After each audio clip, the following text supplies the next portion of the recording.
శ్రీమాత్రి నమః. అందరికీ నమస్కారం అండి. ఈ వీడియోలో ఈరోజు పంచాంగ వివరాల గురించి తెలుసుకుందాం. 2026 జూలై 9 గురువారం. స్వస్తి శ్రీ చాంద్రమాన శ్రీ పరాభవ నామ సంవత్సరం ఉత్తరాయణం గ్రీష్మ ఋతువు నిజ జ్యేష్ఠ మాసం బహుళపక్షం నవమి తిథి. ఈ రోజు సూర్యోదయం ఉదయం 5:35 ఉంది. సూర్యాస్తమయం సాయంత్రం 6:35 ఉంది. ఈ రోజు చంద్రోదయం రాత్రి 12:35 ఉంది.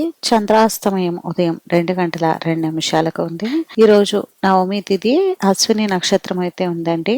నవమి తిథి ఉదయం 5:58 వరకు ఉంది. తదుపరి దశమి తిథి రాత్రి తెల్లవారుజామున 4:04 వరకు ఉంది. కాబట్టి మనకి ఈ రోజు 2 తిథుల కలయిక అయితే ఉంది. తదుపరి ఏకాదశి తిథి వస్తుంది. అశ్విని నక్షత్రం ఉదయం 11:22 వరకు ఉంది. తదుపరి భరణి నక్షత్రం వస్తుంది. యోగం సుకర్మ ఉదయం 7:29 వరకు ఉంది. తదుపరి ధృతి తెల్లవారుజామున 4:49 వరకు ఉంది. తదుపరి శూలం కరణం గరజి ఉదయం 5:54 వరకు ఉంది. తదుపరి వనిజ సాయంత్రం 5:13 వరకు ఉంది. తదుపరి భద్ర తెల్లవారుజామున 4:32 వరకు ఉంది. తదుపరి భవ. ఈ రోజు ఉన్నటువంటి శుభ సమయాల గురించి తెలుసుకుందాం.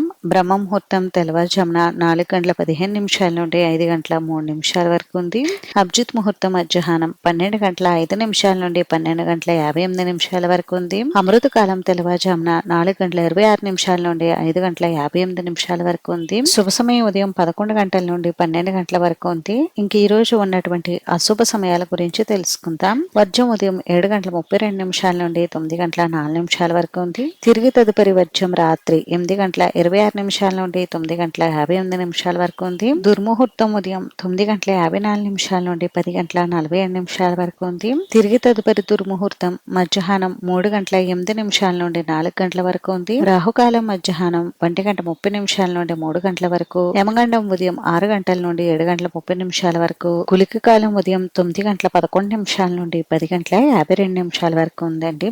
ఈ రోజు విశేషతలు అయితే ఏమీ లేవు. ఈ రోజు మంచి రోజా కాదా అని అంటే ఈ రోజు మంచి రోజేనండి. ఈ రోజు పంచాంగం ప్రకారం ముఖ్యంగా వివాహం, గృహారంభం, గృహ ప్రవేశం, ప్రతిష్టాపన, ఉపనయనం, నామకరణం, అద్దీలు మారుటకు ఈ రోజు అనుకూలంగా ఉంది. ఇది ఈ రోజు పంచాంగ వివరాలు అయితే. ఈ వీడియో మీకు నచ్చితే ప్లీజ్ లైక్ చేసి షేర్ చేసి సబ్స్క్రైబ్ చేసుకోండి.